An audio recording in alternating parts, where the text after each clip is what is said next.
शुक्रिया ईसान भाई। मैं सबसे पहले हमारे पूर्व प्रधान जी श्री जामिन अब्बास साहब, जीसान भाई जिनको मैं काफी पहले से जानता हूं, और ईसान भाई हमारे दूबीपुर के ब्लॉक अध्यक्ष, मैं इस महफिल को सजाने के लिए, आप सबको यहाँ इकट्ठा करने के लिए, जिनके घर में कल किसी की मौत भी हो गई, मैं लखनऊ में था, नहीं पहुंच पाया, मैं तौकीर भाई का दिल से शुक्रिया अदा करता हूं कि उन्होंने ये मौका दिया कि आप लोगों से हम रूबरू हो सकें और अपनी बात कहने का मौका तौकीर भाई के जरिए मिला, इसलिए तौकीर भाई का बहुत बहुत शुक्रिया। जावेद साहब, बहुत से लोग ऐसे हैं जिनको मैं जानता हूं, लेकिन मैं 4-5 नाम लिया हूं, तो बाकी लोगों को तो मैं चाहता हूं कि बाकी लोगों को मैं शुक्रिया अदा कर सकूं। एक शेर के माध्यम से मैं आप सबको शामिल करना चाहता हूं कि किस किस को मैं चुनूं और किसको छोड़ दूं, किस किस को मैं चुनूं और किसको छोड़ दूं। जो जर्रा जिस जगह है वही आफताब है। आप जितने लोग हैं सब आसमान के चमकते हुए सितारे हैं। इस शेर के माध्यम से मैंने सबको शामिल करने की कोशिश की है। मैं बात करूं जहां से हमारे जीसान भाई और ईसान भाई ने खत्म की है बात, मैं चाहता हूं कि बात वहां से मैं शुरुआत करूं। जब इस 1947 में जब यह देश आजाद हुआ, मैं छोटा छोटा एक एक पॉइंट बताऊंगा, तो उस वक्त देश में सुई तक का निर्माण नहीं होता था। इस सुई तक का निर्माण नहीं हो रहा है, इसका मतलब है कि इस देश में रोजगार के संसाधन नहीं थे, यानी कल कारखाने नहीं थे। ईमानदारी से बताइए, जिस देश में रोजगार के साधन ना हो, संसाधन ना हो रोजगार के, वहां लोगों के पास काम करने की व्यवस्था ना हो, काम करने की कोई सुविधा ना हो, कल कारखाने ना हो, और जहां रोजगार का साधन नहीं होता वहां लोग बेरोजगार होते हैं, और जहां लोग बेरोजगार होते हैं वहां अराजकता होती है, क्योंकि उन रोजगार जो नौजवान हैं उनको रोजगार की जरूरत है। तो पंडित जवाहरलाल नेहरू जो उस वक्त देश के प्रथम प्रधानमंत्री थे, देश हमारा आजाद हुआ, उन्होंने ये सोचा कि देश तो हमारा आजाद हो गया है, कहीं बेरोजगार अराजकता की तरफ न बढ़ जाए, इसलिए उन्होंने नवरत्न कंपनियों की स्थापना की, ताकि जो लोग हमारे देश में हैं उनको रोजगार मिल सके। मैं एक बात से आपको दिल देता हूं, हमारे बुजुर्ग यहां बैठे हैं, मैं भी सुना हूं बहुत कि हमारे बहुत से लोग मुझे जिंदगी में मिले हुए हैं जो ये कहते हैं कि मैंने पुलिस की नौकरी की, मैंने उसके बाद छोड़ दी रेलवे की नौकरी की। प्रधान जी हमारे आपके बीच में मिल जाएंगे, कहते हैं उसके बाद पोस्ट ऑफिस की नौकरी की, फिर उसके बाद हम आर्मी में गए या आर्मी की छोड़ दी थी, फिर उसके बाद रेलवे में गए। बहुत से लोग हमारे बुजुर्ग ऐसे मिल जाएंगे हर गांव में जिन्होंने सरकारी नौकरियां 1-2 छोड़ के फिर तीसरी भी की है। मेरा बताने का मतलब यह है कि अगर ऐसा उन्होंने किया तो इसका मतलब है कि उस वक्त रोजगार के संसाधन मौजूद थे, चॉइस थी, मनपसंद नौकरी चुनने की आपको आजादी थी। ये कांग्रेस के प्रथम प्रधानमंत्री पंडित जवाहरलाल नेहरू ने ये व्यवस्था हमको नवरत्न कंपनियों की स्थापना करके दी। जरा सी बात पे फिर आगे बढ़ते हैं, इंदिरा जी के टाइम पे आते हैं। इंदिरा जी इस देश की प्रधानमंत्री बनी, मेरे बुजुर्ग यहाँ पे हैं, मैं बड़ी जिम्मेदारी के साथ कहता हूं, बाकी किसी के पास साल भर के अनाज नहीं पैदा होता था, घर में साल भर का अनाज खाने भर का नहीं होता था। अगर मैं गलत कहूंगा तो मेरा कोई बुजुर्ग यहां से खड़ा होकर मुझे टोक देगा कि तुम गलत कह रहे हो। इस बात को भी इंदिरा जी हरित क्रांति की व्यवस्था की, इस देश में हरित क्रांति आई, नहरों का जाल बिछा। हमारा एक चक है लगभग 12 बीघे का, मैं खुद उसको जानता हूं, मेरे अपने बचपन में जितना जीसान भाई प्रधान जी जितना 12 बीघे में अनाज पैदा होता था, उस हरित क्रांति के बाद उतना 2 बीघे में अनाज पैदा होने लगा। ये हरित क्रांति की देन थी। 75 तक कनाडा से अनाज आता था तो यहाँ के लोगों के, हमारे पेट की आग बुझती थी। इंदिरा जी की व्यवस्था ऐसी की, हरित क्रांति की व्यवस्था ऐसी हुई कि भरपेट हम भोजन करने लगे, और इतने हो हमारे पास अनाज पैदा हुए कि हमारे पास भंडारण के लिए जगह नहीं बची। इतने अनाज इस देश के लोगों ने पैदा किया। आपके यहाँ भी आया होगा भूमि सुधार कानून, आपके यहाँ भी लागू हुआ होगा कि जिप्सन डाई ये पहले कोई लेता नहीं था, ये उसी हरित क्रांति की देन है, उसी हरित क्रांति की देन है। नहरों का जाल बिछा, भाई के लोगों, लौहर के लोगों, अपने दिमाग पे जोर डालिए कि आप जहां तक देखोगे कि इंदिरा जी के टाइम के बाद अगर किसी सरकार ने आपको एक नहर दिया हो तो आप लोग बताइएगा। यानी जो भी इस देश के निर्माण में योगदान है वो कांग्रेस का, जैसे हमारे जीसान भाई ने बताया। एक भी नहर कहीं, चलो यहां नहीं, कहीं और आपके रिश्तेदारों के यहां कहीं किसी दूसरी नहर का निर्माण आपकी जिंदगी में हुआ है कांग्रेस की सरकार जाने के बाद? नहीं हुआ है। अब आता है राजू जी का टाइम। राजू जी के टाइम पे आपके सुल्तानपुर जनपद पे उंगलियों पे गिने जाने भर के टेलीफोन रहे होंगे। हम पहले अपने किसी भाई बंधु से बात करना होता तो ट्रंकाल बुक कराते थे 80 के दशक में। प्रधान जी, टेलीग्राम आता था, वो टेलीग्राम में 2 वर्ड होते थे। हम संबंध, हमारा रिलेशन क्या होता था? लेटर। और लेटर महीनों, 2-2, 4-4, 5-5 महीने हम उस लेटर को हमारे घर वाले, हमारे बुजुर्ग पढ़ते थे। हम सुख दुख अपने बच्चों से लाइव बात नहीं कर सकते थे। इस बात को भी महसूस किया इस देश के प्रधानमंत्री, गांधी परिवार के प्रधानमंत्री राजीव गांधी जी, और उन्होंने क्या की? संचार क्रांति की व्यवस्था की। और हर बच्चों के हाथ में, हर इंसान के हाथ में कम से कम एक मोबाइल तो जरूर होगा। यह व्यवस्था भी देश के प्रधानमंत्री राजीव गांधी जी ने की। और हमारे नौजवान जो यहां बैठे हैं, जो आज सोशल मीडिया पे उसी कांग्रेस की बुराई करते हैं, उनको भी 18 साल तक वोट देने की व्यवस्था भी राजीव गांधी जी ने की। मैं थोड़ा थोड़ा बता रहा हूं, आगे आइए। अभी 10 साल की सरकार चली, 2004 से लेकर 2014 तक। 2004 से लेकर 2014 तक की सरकार चली। इसी सरकार ने हमारे लिए व्यवस्था की, मनरेगा जैसी व्यवस्था। मनरेगा जैसी व्यवस्था इसी सरकार ने की।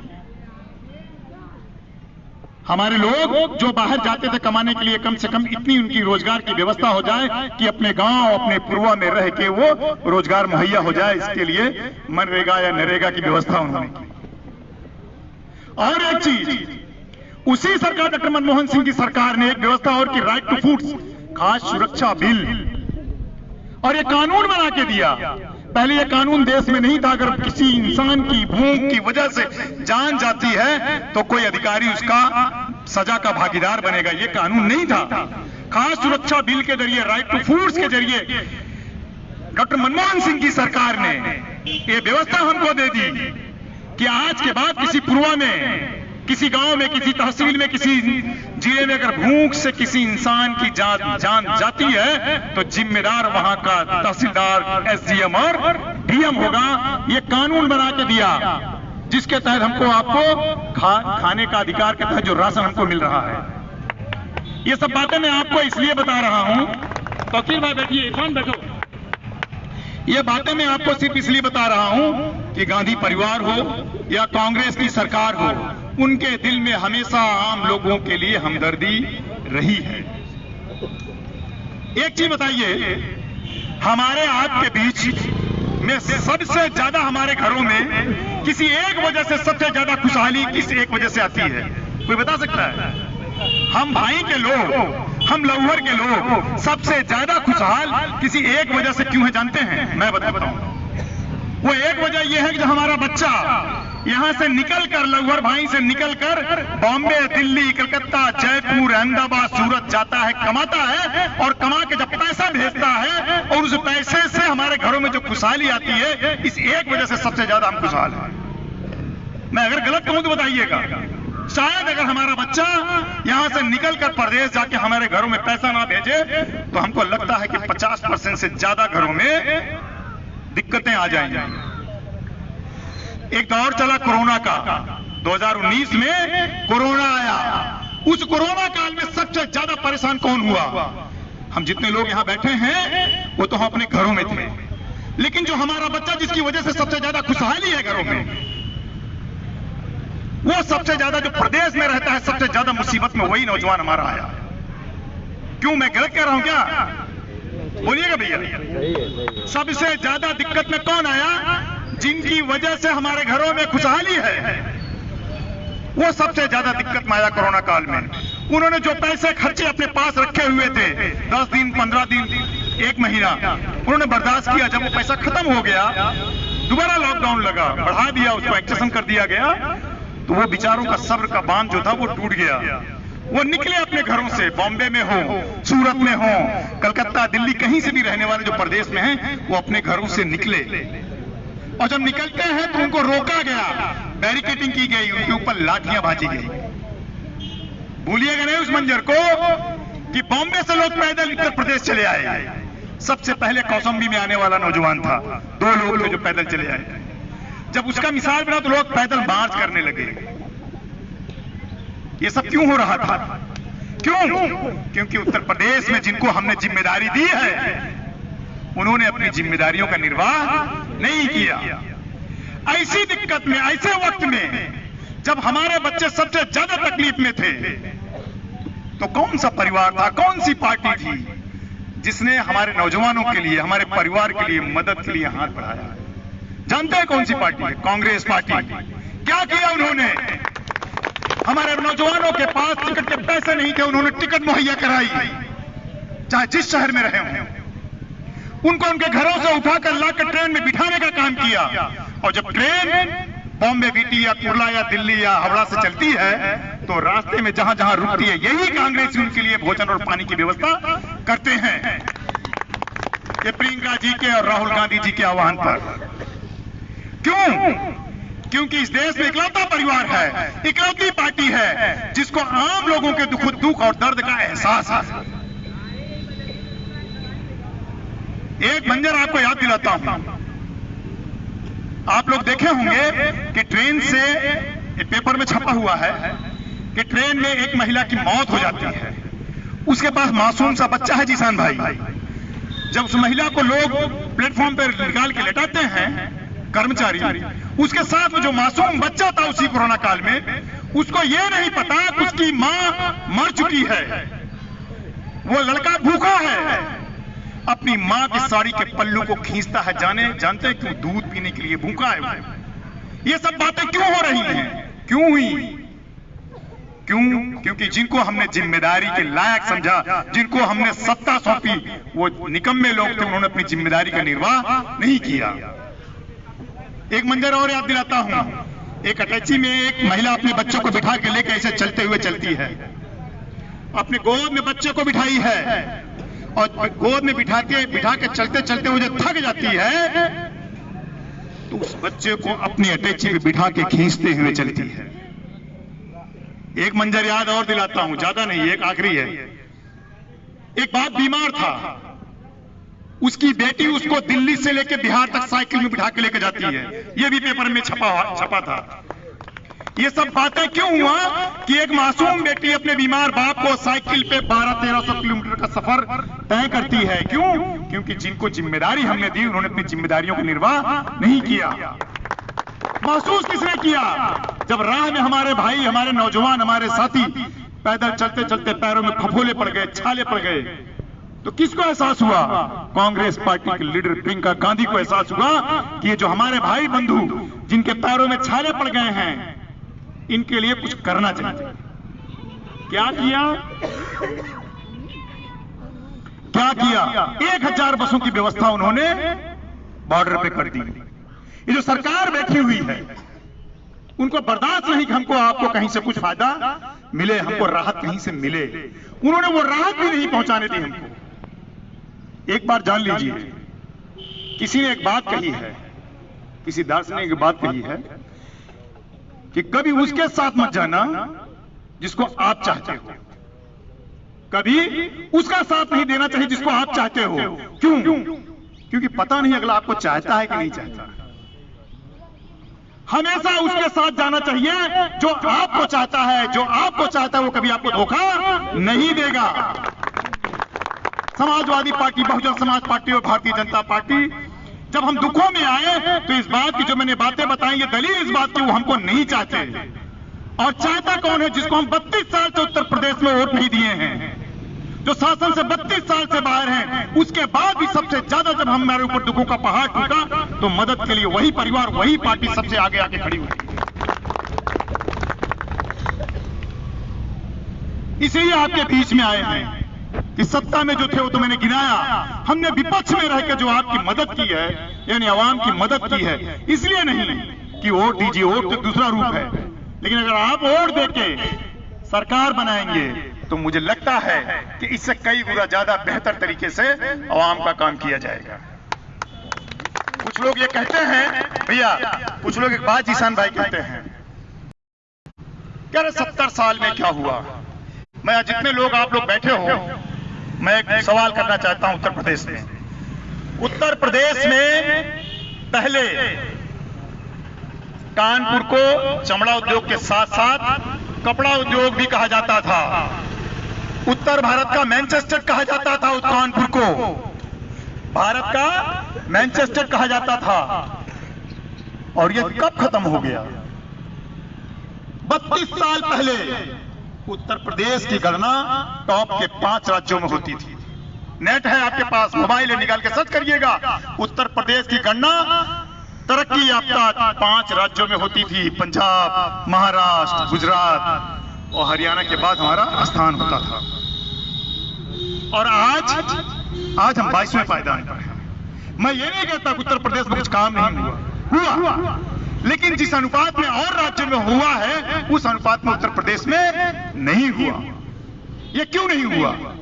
उदाहरण के तौर पर एक नौजवान, जब एक बच्चा जब मां के पेट से पैदा होता है तो ईमानदारी से बताइए, क्या वो पैदा होते ही समाज को, परिवार को, रिश्तेदार नातेदार को कुछ देने लायक बनता है? नहीं। हम लोग उसको पालते हैं, पोसते हैं, बड़ा करते हैं और लगभग 20 से 25 साल की उम्र तक उसकी परवरिश करते हैं और 20-25 साल के बाद वो इस लायक बनता है कि परिवार को, रिश्तेदारों को, समाज को कुछ डिलीवर कर सके, कुछ दे सके। तो इस देश को आजाद होके अमेरिका की तरह 250 साल नहीं हुए हैं। इस देश को आजाद होके 72 साल हुए हैं और इन 72 सालों में 32 साल से उत्तर प्रदेश में कांग्रेस की सरकार नहीं है। कांग्रेस ने इस उत्तर प्रदेश को सजाया, संवारा, बनाया और इस लायक बनाया कि अब उत्तर प्रदेश अपने आवाम को कुछ दे सके, यहाँ की सरकारें कुछ दे सकी। तो हमसे आपसे एक गलती हुई कि आपने कांग्रेस के हाथ से सत्ता छीन ली और मक्कारों के हाथ में सत्ता दे दी, चोरों के हाथ में दे दी, बेईमानों के हाथ में सत्ता दे दी, जिनका हमारी तरक्की से कोई रास्ता नहीं। सुल्तानपुर वालों जागिए, सुल्तानपुर को हम बड़े आला नजरिए से देखते हैं, बड़े गर्व के साथ बताते हैं हम सुल्तानपुर के रहने वाले हैं, और उससे भी गर्व से बताते हैं कि सुल्तानपुर अमेठी में जुड़ा हुआ था। पुराने सुल्तानपुर को जितनी भी इंडस्ट्रीज मिली हुई हैं, कभी आपने सोचा है कि इससे कितने रोजगार मिले हैं सुल्तानपुर को? हमारे बच्चों को पढ़ाई के लिए केनाई जैसा इंस्टीट्यूट मिला हुआ है, पुराने सुल्तानपुर नवोदय जैसा विद्यालय मिला हुआ है। ये उसी कांग्रेस की देन है जिसके ऊपर सब इल्जाम लगाते हैं। और हमने सत्ता तब ले ली जब कुछ देने लायक सरकार हुई। पहले किसी मद में पैसा नहीं आता था। क्यों? क्योंकि पैसा ही नहीं था। सजाया गया, देश को संवारा गया। मैं अभी यहां फिलहाल, मुझे लगता है कि मैंने जितनी बातें कही, एक भाई साहब हैं यहाँ, ज्यादातर हमको लगता है माइनॉरिटी के लोग हैं। क्यों? जी।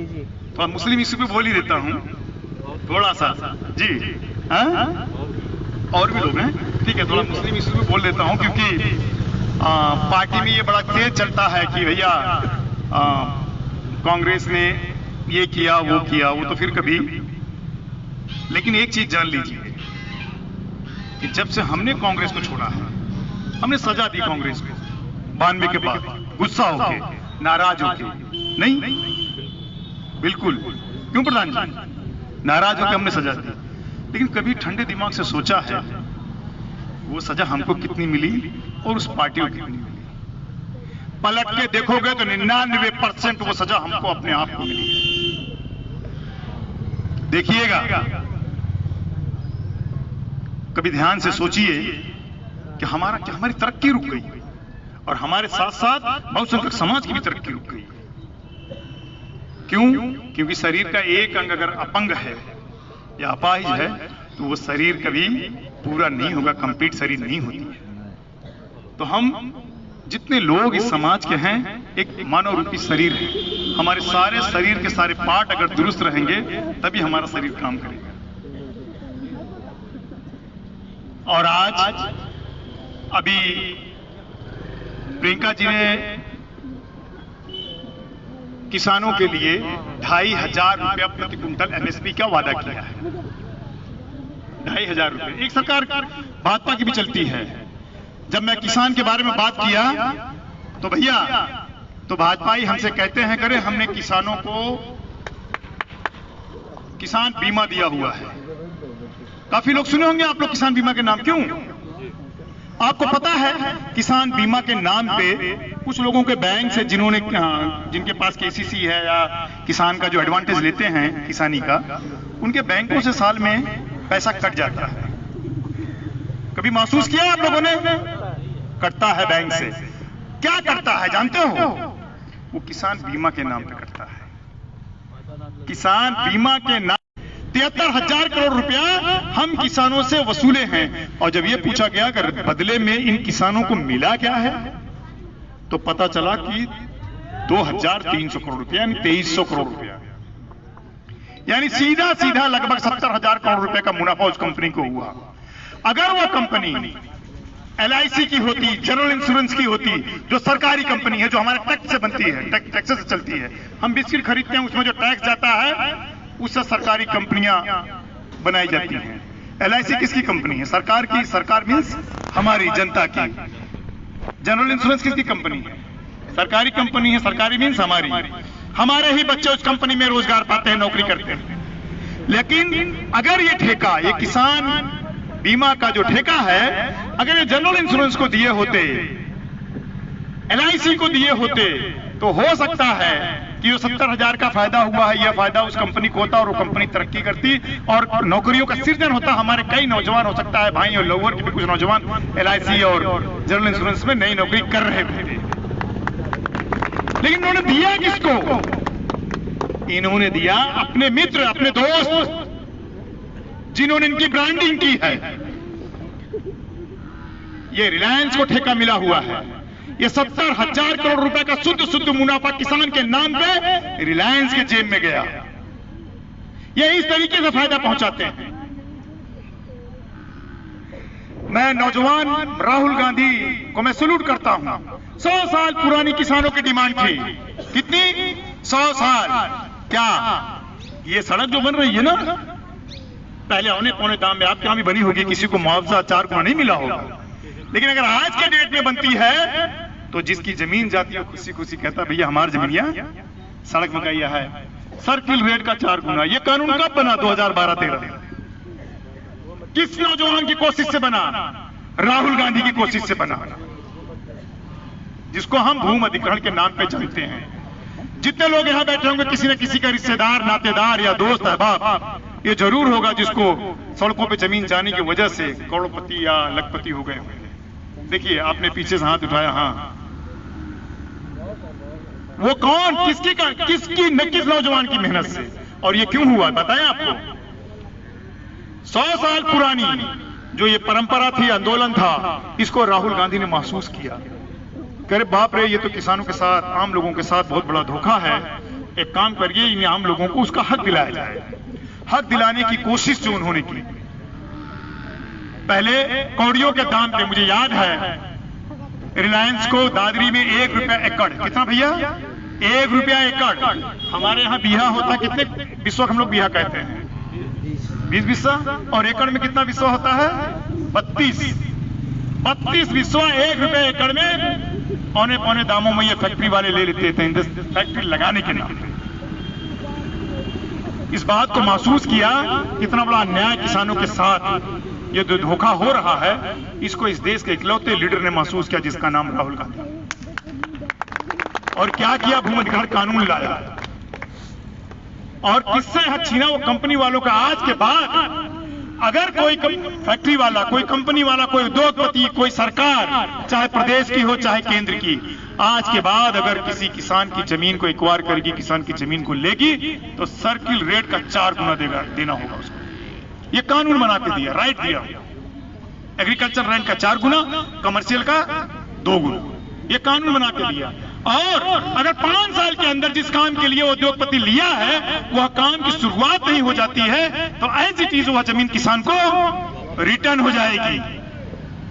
ये कानून बना के दिया। इससे इस देश के उद्योगपतियों को बहुत बड़ी चोट लगी। हमारे आपकी सबसे बड़ी पूंजी क्या है? जमीन। हम लोग एक लाठा, 1 फीट, 1 इंच के लिए फौजदारी पे आमादा होते हैं? नहीं होते हैं। गांव देहात के लोग हैं कि सटाक मेड़ जोत दे तब वो मारपीट पे आमादा हो जाएगी। गलत बात है। अब सोचिए, हम 1 इंच के लिए फौजदारी पे आमादा होते हैं तो उन उद्योगपतियों की इतनी बड़ी पूंजी एक नौजवान की वजह से छीन गई। ये उद्योगपति उस जिस नौजवान की वजह से छीनी है उसको अच्छा कहेंगे कि बुरा? क्या कहेंगे? बुरा। एग्जैक्ट यही किया उन्होंने। 2012 के बाद जब ये कानून लगा उनको झटका लगा, अरे बाप रे, इस राहुल गांधी की वजह से, इस कांग्रेस पार्टी की वजह से मेरी तो इतनी बड़ी पूंजी चली गई हमारी। और सब गोल बंद हुए। और गोल बंद होकर उन्होंने क्या किया? टीवी चैनलों को खरीदना शुरू किया, सारे मीडिया को खरीदा। रिलायंस के 29 चैनल हैं, अडानी के भी हैं 12-13। और एक काम किया कि जिसकी वजह से हमारा इतना नुकसान हुआ है उसकी इमेज को बर्बाद करो, उसकी पार्टी की इमेज को बर्बाद करो। और रात दिन टीवी पे दुष्प्रचार करके राहुल गांधी, कांग्रेस पार्टी और कांग्रेस के लीडरों की इमेज को बर्बाद करने का काम किया। और ढूंढा जो हमारे लिए काम कर सके, जो हमारे बारे में सोच सके, मीन्स उद्योगपतियों के बारे में सोच सके। ढूंढते ढूंढते उनकी तलाश गुजरात में जाके पूरी होती है और कहते हैं कि चलिए आइए, हम आपकी ब्रांडिंग करते हैं, आपको भगवान रूपी बना देंगे, देवता बना देंगे, इतनी ब्रांडिंग करेंगे आपकी। और उन्होंने बना दिया, क्योंकि हम और आप ये सोचते हैं जो दिखता है वो बिकता है। इतना टीवी पे दिखाया, इतना मीडिया में दिखाया कि हम लोगों ने महसूस कर लिया कि गुजरात से निकला हुआ एक आदमी, वहां का मुख्यमंत्री अगर देश का प्रधानमंत्री बनेगा तो शायद हम ऐसे जादू की छड़ी घुमाएगा और हमारे सारे दुखों का हरण हो जाएगा। मैंने महसूस कर लिया उन टीवी के जरिए, उसकी ब्रांडिंग करके, फर्जी इमेज बना के उसको प्रधानमंत्री की गद्दी पर बिठाते हैं। और वो प्रधानमंत्री गद्दी पर बैठते हुए सबसे पहला काम जो करता है, जानते हो क्या करता है? उसी भूमि अधिग्रहण कानून को खत्म करने की कोशिश करता है। संसद उससे अपने कैबिनेट के जरिए 3 बार अमेंडमेंट लाता है, 1 बार नहीं 3 बार। देखिए, अगर मैं गलत कहूं तो टोकिएगा मुझे, अपने बच्चों से जाके घर पे कहिएगा कि नरेंद्र मोदी जी जब पहली बार प्रधानमंत्री बने तो किस कानून के पीछे पड़े? भूमि अधिग्रहण कानून के ही पीछे पड़े हुए। लेकिन तब भी इस देश का एक नौजवान जिसका नाम राहुल गांधी, वो सामने आके खड़ा होता है कि इतनी शिद्दत, इतनी मेहनत के साथ ये कानून पास हुआ, इसको हम रद्द नहीं होने देंगे। वही नौजवान आके खड़ा हुआ। और फायदा किसको मिला? हमको, आपको, हमारे रिश्तेदार नातेदारों को। उस बेचारे को क्या मिला? उसने, उसकी गलती है कि उसने हमारे आपके बारे में सोचा। ये गलती है कि उनकी अच्छाई थी? ये बताओ। मैंने गलती कही, आप लोग रिएक्ट नहीं किए, नहीं ये गलती नहीं थी, अच्छा ही किया। और हमने क्या किया? जो हमारे हक के बारे में सोचा, जो हमारे फायदे के बारे में सोचा, हमने क्या किया? उसके बारे में नहीं सोचा। सोचिए और एक बार कांग्रेस का साथ दीजिए। कांग्रेस के लिए आप सब, कांग्रेस कहीं कोई अलग से नहीं आएगी। लोग कहते हैं कांग्रेस मास बेस पार्टी है, कैडर बेस नहीं, मास बेस। यानी लोग उठते हैं, कांग्रेस उठ जाती है। क्यों सर? जब बात चलती है तो और पार्टियों के बारे में कहा जाता है ये कैडर बेस है। कांग्रेस क्या है? मास बेस। मास मीन्स आप सब, आप उठोगे तो कांग्रेस बूम, कोई रोक नहीं पाएगा। आप वर्कर को मत तलाश करो। ये मेरी कमी हो सकती है या कांग्रेस की कमी हो सकती है कि 7-8 साल हो गए, 10 साल लगभग हो रहे हैं, 9 साल, शायद ये बात यहां पहुंचाने वाला कोई नहीं आया। ये हमारी कमी हो सकती है, लेकिन साथ साथ आपकी भी ये जरूरत बनती है कि आप लोग भी जागरूक लोग हो। आप लोग भी नेट को खोलिए, सर्च करिए कि सच क्या है, गलत क्या है। और ये किसान का कहा, प्रियंका जी ने एक वादा किया है, मैं थोड़ा उनके वादे पे चला जाता हूं कि आप लोग एक बात देखे होंगे कि 3-4-5 साल से हमारे बिजली के बिल एकाएक दुगने आने लगे। नहीं, 4-5 साल से एकाएक दुगने आने लगे। क्या कोई अधिकारी हमारे घरों में आया था देखने के लिए कि हम कितना बल्ब जलाते हैं? नहीं। क्यों आने लगे मैं बताता हूं। इनको रेवेन्यू बढ़ाना था, पैसा लेना है जनता से, हमारे आपके जेब के पैसे को लूटना है इनको। तो इन्होंने क्या किया, ऑफिस में बैठे हुए बाबुओं को आदेश किया कि कोई सर्वे की जरूरत नहीं है, ऑफिस में बैठे हुए 1 किलोवाट का जिसका कनेक्शन है उसको 2 किलो करो, जिसका 2 किलो का उसका 4 किलो करो। 1 किलोवाट का ज्यादातर हमारे गांव में हमारे भाइयों का कनेक्शन होता है, तो जितनी बिल आती थी जब 2 किलो हो गए उसका दुगना बिल आने लगा। चाहे आपका घर बंद है, चाहे एक ही बल्ब जल रहा है, चाहे समरसेबल नहीं है, लेकिन बिल दुगना आने लगा। इतना अन्याय ये सरकार हमारे साथ कर रही है। तो प्रियंका जी ने यह वादा किया है कि अगर उत्तर प्रदेश में आप सब कांग्रेस की सरकार को बनाते हैं 2022 में, तो आते ही साथ पहला काम जो करेगी, कर्जा माफ तो अपनी जगह है, बिजली के जो है उसको हाफ करेगी। ये वादा भी उनका है। एमएसपी के बारे में मैंने बताया कि 2500 करने की बात है। अब आते हैं कर्जा माफ के लिए, कर्जा माफ करेंगे। मैं कहीं बोल रहा था कि सचिन ने कहा कि तो चुनाव से पहले बड़ा डायलॉग दिया जाता है कि हम माफ कर देंगे। हम कैसे मान ले माफ कर देंगे? भाई कोई दूसरी पार्टी नहीं कर रही है, कोई आए और वादा करके चला जाए तो एक बात होती है, लेकिन कोई वादा पूरा किया हो और आए वादा करे तो दूसरी बात है। हमने 2009 में 2008 में हमने इस देश में 72,000 करोड़ रुपए का कर्जा माफ किया है, और ये नहीं किया, तमाशा नहीं किया, आप सबकी इज्जत को लीलाम नहीं किया जैसे सरकार ने भी किया था। आदेश क्या हुआ, जिन बैंक से आपका कर्जा था उन बैंकों में डाटा फिट हो गया, कितने लाख तक का जिसका कर्जा होगा स्वतः माफ। भाई सरकार के पास है ना डाटा, बैंक तो सरकार ही चलाती है। स्वतः माफ, आपको किसी लेखपाल के पास जाके अपना प्रमाण पत्र बनाने की जरूरत नहीं पड़ी, किसी तहसीलदार के पास जाके प्रमाण लेने की जरूरत नहीं पड़ी। बैंकों में आपके नाम की लिस्ट दी गई, आपका कर्जा माफ। ये 2008 में कांग्रेस ने किया था। और एक सरकार और भी आई थी जिसने किसी का 15 रुपया माफ किया, किसी का 25 रुपया माफ किया, किसी का 2000, किसी का 2500, किसी का 5000, ऐसे किया। और उन्होंने क्या किया, आय प्रमाण पत्र बना लो, वेरीफाई फला से कराओ, क्यों भैया, फला से वेरिफिकेशन कराओ। हाँ, और ऐसे नहीं माफ किया, इवेंट किया, सजाया। उस सभा में अगर 2 करोड़ रुपए का कर्जा माफ होना है तो 1 करोड़ रुपए उन्होंने खर्चा किया, स्टेज बनवाया, 10, 20, 15 हजार की भीड़ कराई। और मान लो फिरोज कर्जदार हैं तो फिरोज को बुलाते हैं कि फिरोज जी आइए, आपको फला मंत्री जी चेक देंगे। यानी पूरे जनपद के सामने मेरी नीलामी करवा रहे, मेरी इज्जत की। कर्जा हम लेते हैं दुखों में, मुसीबतों में, हमारी इज्जत की नीलामी सबके सामने करवाई गई।